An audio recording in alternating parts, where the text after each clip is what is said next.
La réunion annuelle de la famille Wilson était exactement aussi étouffante que dans mon souvenir. Des lustres en cristal scintillaient au plafond du manoir démesuré de ma tante, reflétant les robes de créateurs et les montres hors de prix. L'air était saturé d'un mélange étrange de parfums coûteux et de supériorité, une aura qui semblait suivre mes proches partout où ils allaient. Je me tenais dans un coin, observant mes cousins rivaliser d'attention en racontant leur dernière réussite. Ma simple robe noire, soigneusement choisie pour me fondre dans le décor, me servait d'armure contre leur jugement. Olivia, la voix de ma tante Patricia perça le brouhaha ambiant. Je ne t'avais presque pas vue. Tu travailles toujours comme secrétaire, ma chère ? Je pris une petite gorgée de champagne, cachant mon sourire derrière mon verre. Assistante administrative, en réalité. Elle arqua un sourcil parfaitement épilé. Toujours dans cette petite boîte de conseil ? Comment s'appelait-elle déjà ? Summit Solutions, répondis-je calmement. Mon cousin Ethan, qui venait de devenir associé dans le cabinet d'avocat de son père, ne put s'empêcher d'intervenir. Allons, Liv. Je pourrais te trouver un vrai travail. Un poste avec un vrai potentiel de carrière. Je pensais à la pile de contrats qui attendait ma signature à mon bureau. Mon vrai bureau, pas la façade soigneusement entretenue que je montrais au monde. Je suis très bien là où je suis, merci. Le rire de tante Patricia aurait pu couper du verre. Ma chérie, tu gâches ton potentiel. Tes cousins sont tous des cadres, des associés, de vrais hommes d'affaires, et toi, tu te contentes encore de trier des papiers pour quelqu'un d'autre. Si seulement ils savaient que ce quelqu'un d'autre, c'était moi. L'histoire de mon empire secret avait commencé il y a 10 ans, dans cette même maison. Fraîchement diplômée d'une école de commerce avec un MBA en poche et une idée révolutionnaire pour restructurer les entreprises en difficulté, j'étais convaincue que les vastes connexions de ma famille m'aideraient à lancer ma carrière. Au lieu de ça, ils avaient ri. Du conseil ? Mon oncle Robert avait ricané. Laisse ça au grand cabinet, ma fille. Rejoins l'entreprise familiale, commence au service courrier et progresse comme tout le monde. Tout le monde, bien sûr, signifiait mes cousins masculins. Dans la famille Wilson, la réussite était définie et contrôlée avec soin. Ils avaient bâti leur fortune à travers un réseau d'entreprises, chacune dirigée par un héritier masculin soigneusement sélectionné. Les femmes, elles, étaient censées faire un bon mariage ou occuper des postes subalternes. Rien de plus. Ce soir-là, j'avais pris 2 décisions qui allaient tout changer. D'abord, je bâtirais ma propre entreprise, sans leur aide ni leur connaissance. Ensuite, je leur ferais regretter chaque parole condescendante. Summit Solutions avait vu le jour dans un minuscule bureau au-dessus d'un restaurant chinois. Mes économies suffisaient à peine pour payer le loyer, mais j'avais quelque chose de bien plus précieux que de l'argent. Je comprenais comment fonctionnaient les entreprises, pourquoi elles échouaient, surtout, comment les sauver. Mon premier client fut une petite entreprise manufacturière au bord de la faillite. Son propriétaire avait été rejeté par tous les grands cabinets de conseil de la ville. Pendant 3 mois, j'avais restructuré ses opérations, optimisé ses processus et négocié avec ses créanciers.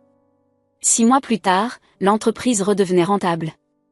Le bouche à oreille avait fait son œuvre dans les cercles d'affaires, parlant d'un cabinet mystérieux capable de redresser des entreprises mourantes. J'avais embauché avec soin, choisissant des collaborateurs partageant ma vision et mon souci de discrétion. Chaque employé signait un accord de confidentialité en béton. Mon nom n'apparaissait sur aucun document officiel. J'étais simplement la PDG. Alors que Summit Solutions prospérait, je maintenais ma couverture en tant qu'employé de bas niveau. J'avais gardé mon minuscule bureau au-dessus du restaurant, même lorsque nous avions déménagé dans un siège moderne en plein centre-ville. Quand mes proches me demandaient ce que je faisais, je décrivais des tâches administratives ennuyeuses, regardant leurs yeux se voiler d'indifférence. Mais ce n'était pas une question de fierté, c'était une stratégie. L'empire de la famille Wilson s'était bâti sur l'acquisition d'entreprises en difficulté à des prix dérisoires. Mon cabinet, lui, sauvait ces mêmes entreprises avant qu'elles ne deviennent vulnérables à des rachats hostiles. Nous œuvrions dans l'ombre, contrecarrant en silence les pratiques prédatrices de ma famille tout en bâtissant notre propre succès. 10 ans plus tard, Summit Solutions était l'un des cabinets de conseil les plus influents de l'industrie. Nous avions des bureaux dans 12 villes, un portefeuille de clients comprenant plusieurs entreprises du Fortune 500, et une réputation inégalée dans le redressement d'entreprises. Et pas un seul de mes proches moqueurs ne s'en doutait. Encore du champagne, ma chère ? La voix de tante Patricia me ramena au présent. Mais peut-être devrais-tu te contenter d'eau. J'imagine que ton salaire ne te laisse pas beaucoup de marge pour des goûts de luxe. J'acceptai le champagne avec un sourire maîtrisé. Merci, tante Patricia. Comment se porte la nouvelle acquisition d'oncle Robert? Williams Manufacturing, n'est-ce pas? Son sourire vacilla légèrement. Il y a eu quelques complications. Mais rien que Robert ne puisse gérer, bien sûr. Ce que tante Patricia ignorait, c'était que ces complications étaient mon œuvre. Williams Manufacturing avait été la cible d'une tentative de rachat hostile orchestrée par mon oncle. 3 mois plus tôt, ils avaient contacté Summit Solutions, désespérés de trouver une solution. Aujourd'hui, ils mettaient en place notre plan de restructuration. Leur cours en bourse remontait, et la tentative de prise de contrôle de mon oncle s'effondrait. Il paraît qu'ils ont engagé une boîte de conseil, ajouta mon cousin Ethan. Probablement de l'argent jeté par les fenêtres. Ces consultants sont tous les mêmes, de grandes promesses, aucun résultat. Je cachai un autre sourire. Les honoraires de Summit Solutions pour avoir sauvé Williams Manufacturing dépassaient ce qu'Ethan gagnerait en 5 ans dans le cabinet de son père. Ah, laquelle? Demanda-t-il d'un ton désinvolte. Summit quelque chose? Je fis un vague geste de la main. Rien d'important. Papa dit que leur PDG refuse même de montrer son visage. Probablement un gosse de riche qui joue à l'homme d'affaires. Mon téléphone vibra dans ma pochette, un message de mon assistante. Réunion d'urgence demain, 9h. Représentant de Wilson Venture demande une discussion sur une fusion avec Williams Manufacturing. Réponse urgente requise. Je parcourus le message 2 fois, la réalisation s'imposant à moi. Ils reconnaissaient enfin leur échec avec Williams Manufacturing. Après avoir échoué à racheter l'entreprise, ils cherchaient maintenant une fusion, ce qui nécessiterait l'approbation du cabinet de conseil de Williams, mon cabinet. Demain matin, ma famille entrerait dans cette réunion, pensant imposer ses conditions pour un rachat. À la place, ils tomberaient nez à nez avec la secrétaire qu'ils avaient ignorée pendant une décennie, sauf que cette fois, je ne leur apporterai pas le café. Je serais assise à la tête de la table. Tout va bien, ma chère, demanda tante Patricia, remarquant mon expression. Je terminai mon champagne et lui adressai mon sourire le plus éclatant. Parfaitement bien, en réalité. Je vais rentrer tôt, j'ai une réunion demain matin. Oh, tu prends des notes pour quelqu'un d'important? On peut dire ça, répondis-je, déjà en train de planifier ma tenue. On pouvait même dire exactement ça. Le lendemain matin, je me tenais dans mon ascenseur privé, montant vers l'étage exécutif de Summit Solutions. Fini la simple robe noire de la veille. Aujourd'hui, je portais un tailleur Chanel ajusté d'un bleu marine profond, une couleur de pouvoir pour un coup de maître. Mon assistante, Maya, m'attendait devant les portes de l'ascenseur, une tablette à la main et un sourire complice sur le visage. L'équipe de Wilson Venture est arrivée en avance, rapporta-t-elle alors que nous marchions. Ton oncle semble particulièrement impatient de rencontrer le PDG de Summit. Je n'en doute pas, répondis-je en vérifiant mon reflet dans une paroi vitrée. Parfait. Ils sont bien dans la salle de conférence principale? Oui, avec Monsieur Harrison de Williams Manufacturing, Maya avait les yeux pétillants d'excitation. Ton cousin Ethan est là aussi. Apparemment, il a insisté pour gérer personnellement les aspects juridiques. Je souris en me rappelant son offre condescendante d'un vrai travail la veille. Qui d'autre de la famille est là? Ta tante Patricia est venue en soutien moral, même si elle n'a aucun rôle officiel dans la réunion. Et ton cousin James représente le département financier de Wilson Venture. Un public parfait. Je regardais ma montre de 8h57. Ils ont eu leur café? Ta tante s'est plainte qu'il n'y avait personne pour le leur servir, le sourire de Maya s'élargit. Je leur ai dit que l'assistante administrative allait bientôt arriver. Je faillis éclater de rire. Pendant 10 ans, j'avais joué le rôle du personnel invisible. Chaque fois que les membres de ma famille passaient au bureau, ils ne prêtaient jamais attention à la femme discrète qui leur apportait le café ou prenait leur manteau. Cela avait été la couverture parfaite. Donne-moi 2 minutes, dis-je. Puis apporte les contrats.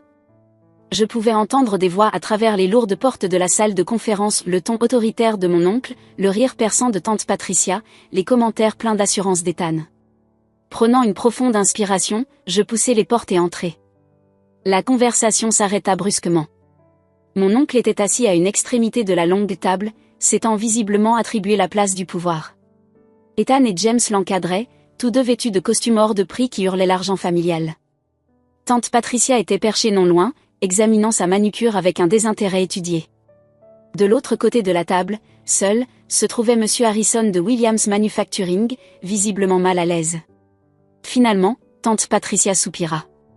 Nous attendons notre café depuis, elle s'interrompit en me regardant vraiment pour la première fois. Olivia, mais qu'est-ce que tu portes? Et pourquoi n'apportes-tu pas le café? Je marchai calmement jusqu'à la place en tête de table juste en face d'oncle Robert. Je ne sers plus le café, tante Patricia. En fait, je ne l'ai jamais vraiment fait. Qu'est-ce que c'est que cette mascarade, exigea oncle Robert. Où est le PDG de Summit? On nous avait promis un rendez-vous avec le vrai décideur. Vous l'avez sous les yeux. Je m'assis, savourant la confusion sur leur visage. Je suis la PDG de Summit Solutions. Je le suis depuis la création de l'entreprise, il y a 10 ans. Le silence qui suivit était assourdissant. Ethan ouvrait et fermait la bouche comme un poisson hors de l'eau. James laissa tomber son stylo. L'expression parfaitement maîtrisée de tante Patricia se fissura. Oncle Robert fut le premier à se ressaisir, le visage empourpré. C'est absurde. Tu n'es qu'une secrétaire. Non, dis-je calmement. Ce n'était qu'une couverture. Une couverture très efficace, apparemment, puisqu'aucun d'entre vous n'a jamais regardé au-delà des apparences. Vous étiez tellement convaincu que je ne pouvais pas réussir que vous n'avez jamais remarqué que je l'étais déjà. Maya choisit ce moment pour entrer avec une pile de contrats. Elle les distribua efficacement, puis se tint debout derrière ma chaise. Ces documents, poursuivis-je, détaillent les conditions dans lesquelles Summit Solutions envisagera d'approuver la fusion entre Wilson Venture et Williams Manufacturing. Envisagera d'approuver, s'étrangla Ethan. Tu plaisantes? C'est une blague, n'est-ce pas? Une sorte de farce élaborée? Je sortis mon téléphone et projetai les derniers états financiers de Summit sur l'écran du mur. Summit Solutions gère actuellement plus de 122 milliards de dollars d'actifs pour ses clients. Nous avons un taux de réussite de 94% en restructuration d'entreprise, et notre approbation est requise pour toute modification majeure de la structure de Williams Manufacturing. Je souris à mes proches abasourdis. Cela ressemble-t-il à une blague? C'est impossible, murmura tante Patricia. Tu n'es rien. Tu as toujours été rien. C'est exactement ce que vous deviez penser, répondis-je en me tournant vers Monsieur Harrison. Voulez-vous expliquer à ma famille pourquoi vous avez choisi Summit Solutions plutôt que l'offre initiale de Wilson Venture? Monsieur Harrison se redressa sur sa chaise. La réputation de Summit est inégalée. Lorsque Wilson Venture a tenté une prise de contrôle hostile, le plan de restructuration de Summit a sauvé notre entreprise. Nous avons augmenté nos bénéfices de 47% depuis la mise en œuvre de leur stratégie. Le plan de restructuration? James avait l'air de vaciller. Celui qui a détruit notre tentative d'acquisition? C'était toi, parmi d'autres. Les messages commencèrent à affluer presque immédiatement après la réunion. Tante Patricia, ma chérie, discutons de tout cela autour d'un déjeuner. Tu as toujours été ma nièce préférée. Ethan, allez, on plaisantait. La famille doit rester unie. James, tu ne peux pas nous faire ça. Nous sommes de la même famille. Je les ignorais tous, me concentrant plutôt sur les emails frénétiques des membres du conseil d'administration de Wilson Venture. Ils n'étaient pas stupides, ils voyaient bien dans quelle direction soufflait le vent. Avant midi, ils avaient convoqué une réunion d'urgence. À 3 heures, ils avaient voté en faveur des conditions de fusion imposées par Summit. Oncle Robert, comme on pouvait s'y attendre, ne se laissa pas faire sans un dernier éclat. Tu as trahi cette famille. Sa voix résonna dans mon bureau lorsqu'il fit irruption sans prévenir. Maya s'avança pour intervenir, mais je lui fis signe de ne pas bouger. Qu'il est son moment. En réalité, dis-je sans lever les yeux de mon ordinateur, j'ai appris de cette famille. N'est-ce pas exactement ce que vous nous avez enseigné? Saisir le pouvoir, éliminer la concurrence, ne jamais montrer de faiblesse. Nous t'avons tout donné, grogna-t-il. Cela me fit rire. Vous ne m'avez rien donné. Moins que rien. Vous m'avez appris que je ne serais jamais assez bien, que ma seule valeur résidait dans le fait de soutenir les hommes de la famille. Alors, j'ai construit quelque chose de mieux en vous trompant tous pendant une décennie. Je levai enfin les yeux vers lui. En vous laissant vous tromper vous-même. Vous avez vu exactement ce que vous vouliez voir, une femme discrète, sans ambition, qui connaissait sa place. C'était votre erreur. Pas la mienne. La rage sembla se dissiper de son visage. Soudainement, il s'affaissa dans une des chaises de visiteurs, paraissant plus vieux que je ne l'avais jamais vu.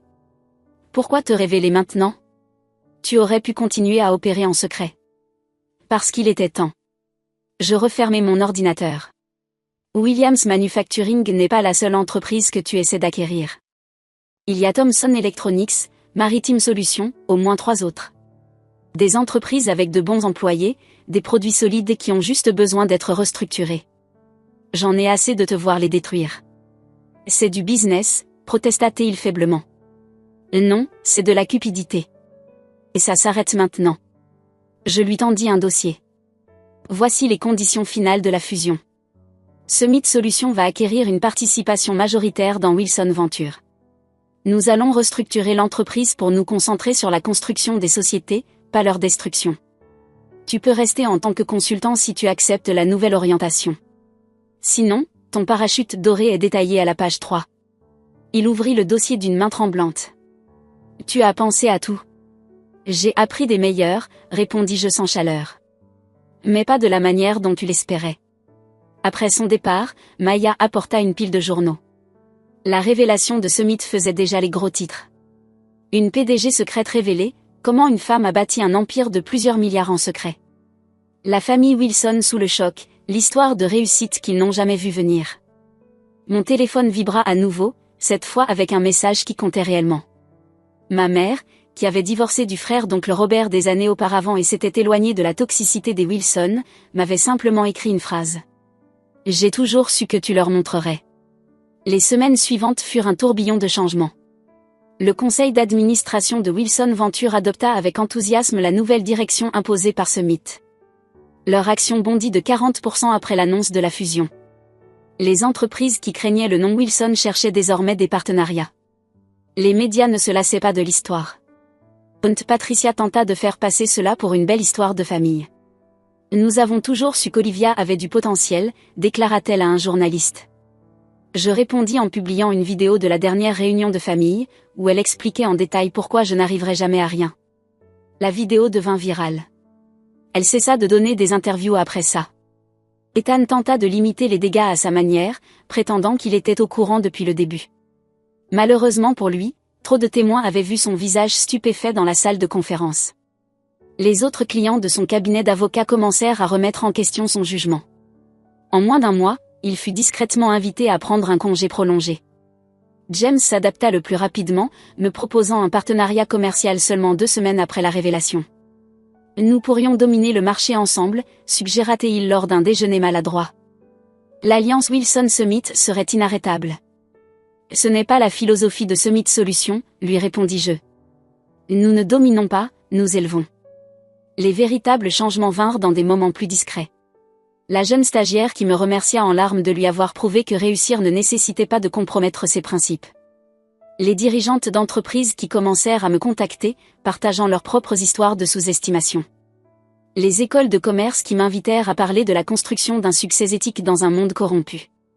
3 mois après la révélation, je me tenais sur scène pour recevoir le prix de l'innovation en affaires. En regardant l'audience, je vis ma mère assise au premier rang, rayonnante de fierté.